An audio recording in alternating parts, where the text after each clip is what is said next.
या मग सगळ्यांनी ज्यूस प्यायला.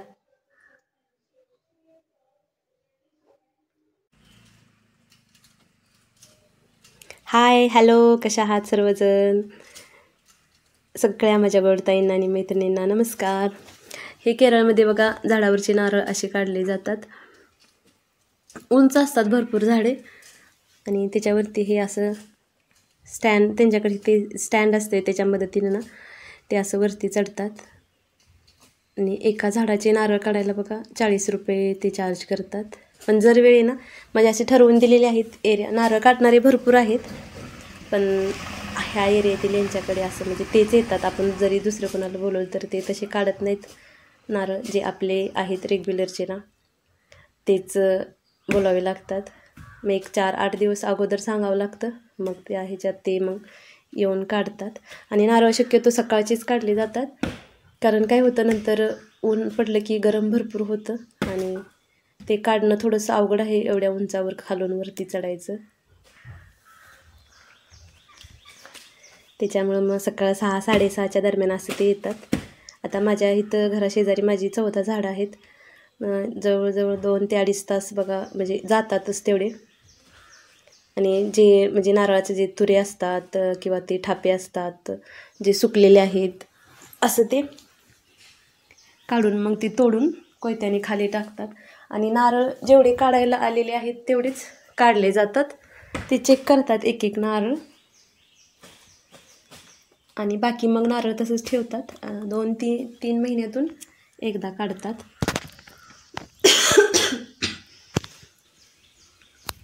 तसं त्याच्याबरोबर नीट पलीकडे आहे का नाही ती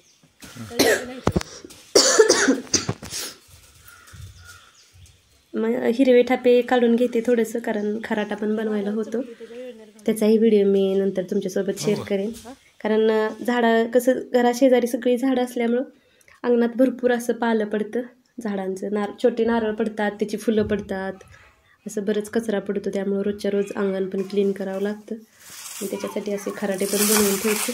आणि जे वाळलेले नारळाचे ठापे असतात ते मग पाणी गरम करायला असं तोडून मग ठेवून देते. नारळाची केसरं असतात. आणि हे बघा असा थोडासा बाक पण आलेला आहे ह्या नारळाला. खूप उंच जातात, तिकडे कसं ऊन कमी येतं त्याच्यामुळे मग उन्हाच्या दिशेने ना झाडं अशी कलली जातात आणि उंच पण भरपूर जातात. आणि केरळात एवढी नारळाची झाडं आहेत तरी पण म्हणजे नारळ हे महागच आहेत. आत्ता तरी सध्या 53 रुपये किलो नारळ आहेत. मग ते बाहेर नारळ काढत होते तोपर्यंत मग मी नाश्त्याचं बनवायला घेतलं होतं. मी थोड्या वेळेसच बाहेर गेलते कारण मुलांना पण स्कूलला पाठवायचं होतं. मग मला वेळा पण बनवायचं होतं. मग कांदा, मिरची, कढीपत्ता, बटाटा, हळद, मीठ असं टाकून ना थोडंसं आल्याचा तुकडा हे टाकून मी बटाटा शिजवून घेतला. अगदी गिर होईल असं शिजवून घेते. 2 शिट्ट्या करते कुकरमध्ये आणि थंड झाल्यानं वाफ गेली की मग नंतर मग तो मॅश करून घेते. मुलांना कसं इकडच्या पद्धतीचंच नाश्त्याचं प्रकार जास्त आवडतात. चपाती भात खायला म्हणजे अजिबातच हे करत नाहीत, नकोच म्हणतात. मग त्याच्यामध्ये नारळाचं दूध काढून घातलं. नारळाचं दूध घालते शक्यतो. वाटून घातला तरी पण चालतो आणि दूध घातलं तरी पण चालतं. माझे कसे घरचेच नारळ आहेत म्हटल्यानंतर मग माझा वापर थोडासा जास्त असतो. आणि मग भाजी करून झाली की वरून मग फोडणी घालते. इकडची भाज्या सगळ्या अशाच केल्या जातात. वरून कढीपत्ता आणि मोहरीची फोडणी घालून घेतली आणि वेळापण बनवून घेतले. वेळापणचं पीठ कसं करते ते कसं बनवते त्याचा मी डिटेल व्हिडिओ आपल्या चॅनलवर अपलोड केलेला आहे अगोदर. आज काही मी ते शूट नाही केलं, फक्त भाजीचंच शूट घेतलं होतं. छान जाळी पडते, क्रिस्पी पण होतात छान असं. नाश्ता वगैरे झाला, मुलांना आवरून घालवलं. आणि जे कामाला असतात ना येतात त्यांना पण चहा नाश्ता द्यावा लागतो.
कृष्णा स्कूलमधून आल्यानंतर मग 3:30ला येतो आता तो.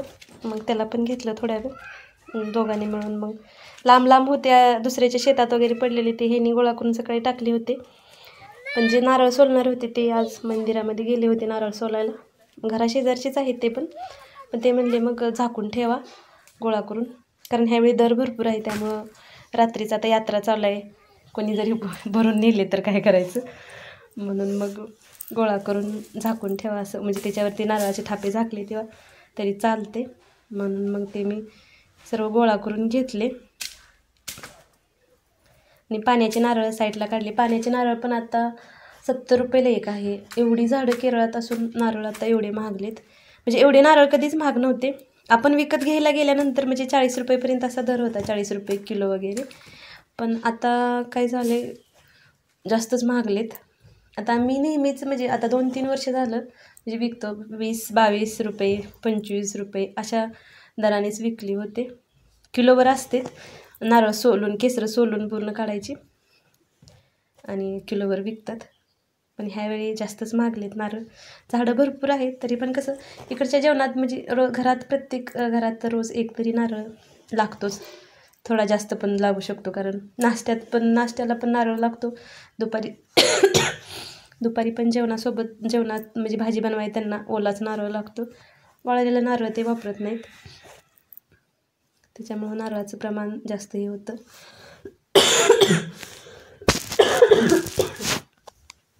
आणि हे मी काय करते, मला जे घरात ठेवायचे आहेत ना ते वरचं केसरं वाळलेले असतात, त्याचं वजन थोडंसं कमी भरतं. असे नारळ मी घरात ठेवते. हिरव्या केसराचे ते मी ठेवत नाही, कारण जरी परत पाणी आटून गुंड झाले तरी पण आपल्या भाजीला कसं वाळलेलं खोबरंच लागतं. नाश्त्यासाठी फक्त मला ओला नारळ लागतो. त्याच्यामुळं मग मी तसं त्यातलं शोधून काढून तसं ठेवते. कारण वरून केसरं वाळले त्याचं कसं वजन कमी भरतं, आणि जे हिरवी केसरं आहेत अजून म्हणजे बऱ्यापैकी ओलं असतात नारळातनं, मग त्याचं वजन जास्त भरतं.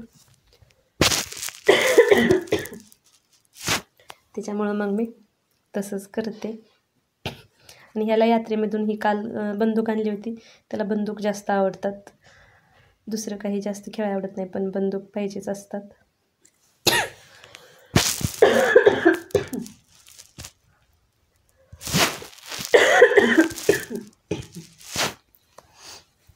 त्याच्यामध्ये काडीच पेटीतली काडी घालून मग ते वाजत होतं, आवाज असा मोठा येत होता. मी ह्यावेळी कमी नारळ ठेवले घरात पहिल्यांदाच. मी एक 25 ते 30च ठेवले असतील, नाही मी एक 50-55 तर नारळ मी माझ्यासाठी ठेवून देते, कारण नंतर 2 ते 3 महिने काढत नाही नारळ, त्याच्यामुळं तोपर्यंत. आणि जर राहिले तर मग परत गावाकडे नेला होतात, म्हणजे वाळलेली गुंड वगैरे चटणी करायला गावाकडे चटणी साठवून मग जाताना घेऊन जाते. पण ह्यावेळी म्हटलं दर आहे म्हटल्यानंतर एवढा दर कधीच भेटला नव्हता, मग म्हणलं थोडेसेच ठेवले आणि बाकीचे दिले. आता गावाकडे जाईपर्यंत तोपर्यंत अजून एकदा काढायचे होतात. आणि हे मग असं सोलतात. एक नारळ सोलायला 1 रुपया असा त्यांचा चार्ज असतो. मग त्यांनी 150 नारळ सोलले होते. खूप पटकन म्हणजे एका तासात तेवढे नारळ त्यांचे सोलून झाले होते. आपल्याला एवढ्या स्पीडनं जमत नाही, आणि ते सोलायचं आहे ते त्यांचं वेगळं आहे थोडंसं, त्यानं थोडंसं पटकन सोललं जातं. मी असे सगळे गोळा करून ते नाही म्हणले होते, पण परत आले होते म्हणल्यावर थोडेच आहेत म्हणल्यावर म्हणले सोलून देतो, कारण नारळ काढल्या सोलून लगेच विकाय दिले की कसं वजन भरतं. जसा वेळ जाईल तसं मग पाणी कमी होत जातं त्याच्यामधलं, आणि आता गरमी आहे त्याच्यामुळं पाणी पटकन कमी होते. मग ते सोलतो म्हणल्यानंतर मग संध्याकाळी 4-5च्या दरम्यान तिने मग सोलून दिलं. आणि आपल्या तशी कामाला काही काम करायला आपण बोलवलं त्यांना आपण चहा नाश्ता असं म्हणजे द्यावं लागतं. इकडे तशी पद्धत आहे. आणि दिवसभर कामासाठी जर आपण बोलवलं आपलं कोण काम काही करायचं असेल तर मग सकाळचा नाश्ता आणि दुपारचं जेवण आणि जाताना चहा आणि त्याच्यासोबत काहीतरी स्नॅक्स असं द्यावं लागतं. आणि जेवणात मासा हा लागतोच त्यांना. त्यामुळे इकडे माणसं बोलवून काम करायचं म्हणजे ना खूप महागातच पडतं. कारण आपण पाहुणचार पण एवढा करत नसेल मला वाटते, एवढं त्यांना म्हणजे हे करावं लागतं. काम करून जगणाऱ्यांची लाईफ खूप छान आहे तशी केरळमध्ये. कारण खूप छान ट्रीट करतात इकडचे लोक कामाला माणसं आलेल्यांना ना. आपल्यात कधी चहा फक्त दिला जातो, पाणी इथं नाही. त्यांना गरम पाणी प्यायचं असतं, मग ते गरमच पाणी मागेल ते देऊन यायचं. म्हणजे असं करावं लागतं. जेवण नाश्ता असं आपल्यासारखं उपीट पोहे असं काही ते चालत नाही त्यांना. हे थोडंसं हे जळण पडलेलं पण गोळा करून ठेवलं. कारण आता पाऊस येतोय, काल पण बऱ्यापैकी पाऊस झाला होता. आणि ही आता नारळ काढले की घराच्या बाजूने सगळं असं ना हे कचरा पडला जातो. हिरवं ओलं मी थोडंसं जास्त काढून घेतलं होतं कारण खराटा बनवायचा होता म्हटल्यावर.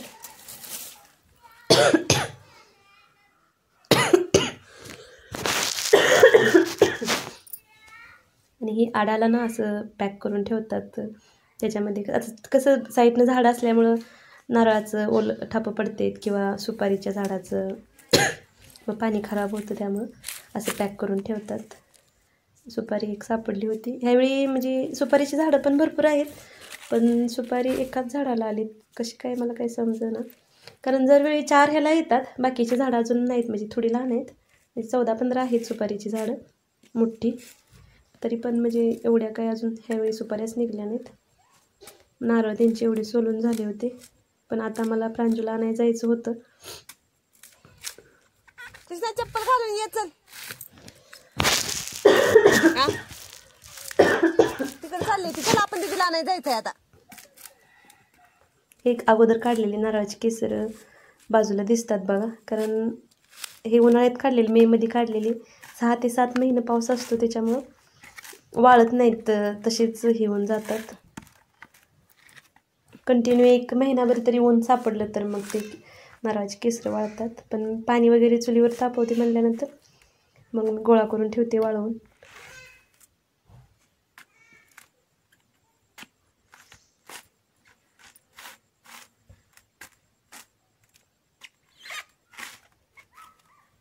काही झाडाचे नारळ भरपूर मोठे, काहीची थोडी लहान आहेत. आणि एका झाडाचे कसे नारळ वरून पडले की हे होतात, म्हणजे चिरतातच. मग त्या झाडाचे मी सगळे देऊन टाकते. आणि हे नारळ पाण्याचे नारळ काढले होते ते ह्यांच्याकडून असं सोलून घेते. मला बराच वेळ जातो सोलायला, मग सकाळचं ह्यांच्याकडून काढून घेते आणि नंतर मग ज्यूस करायला हे करते. आपण सांगितलं तर पाण्याचे नारळ देतात काढून. ज्यूस प्यायला मुलांना, मी सगळ्यांनाच आवडतं, मुलांनाच नाही म्हणजे सगळेजणच आवडीनं ज्यूस पितो. आणि आता हे पाण्याचा नारळ तर केरळमध्ये आता 70 रुपयाला झालेला आहे. विकत कधी मुलं आजारी असतील, काही खात पीत नसेल तरच आणते. नाहीतर ज्यावेळी मी नारळ काढून घेते त्यावेळी मग पाण्याचं नारळ काढून ठेवते.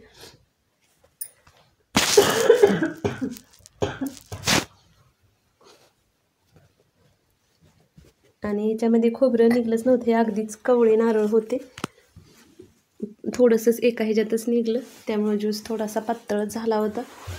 पाणी भरपूर होतं. मी 3 नारळ हे केले होते तर पातेल गच्च भरून पाणी निघलं होतं. काही ह्याच्यात म्हणजे खोबरं निघतं बऱ्यापैकी, काही ह्याच्यात नाही निघत.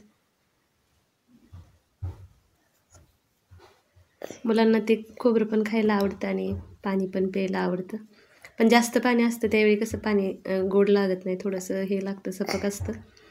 मग ज्यूस करून दिला की ज्यूस पितात आवडीनं.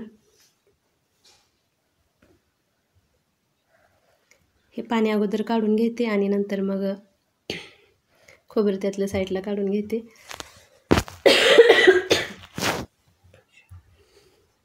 मग साखर वेलची पूड थोडंसं टाकून पाणी आणि ते घालून मिक्सरला फिरवून घेते. नारळ पाणी आपल्या शरीरासाठी खूप म्हणजे हेल्दी असते. पण आधीमध्ये असं नारळ काढता येत नाहीत, कारण काढण्यासाठी बोलवलं की तसे येत नाहीत. ज्यावेळी नारळ सगळे काढायचे असतात त्यावेळेसच ते येतात. 1-2 नारळासाठी म्हणजे तसे येत नाहीत ते. त्यामुळे ज्यावेळी नारळ काढेल त्यावेळी मग असं पाणी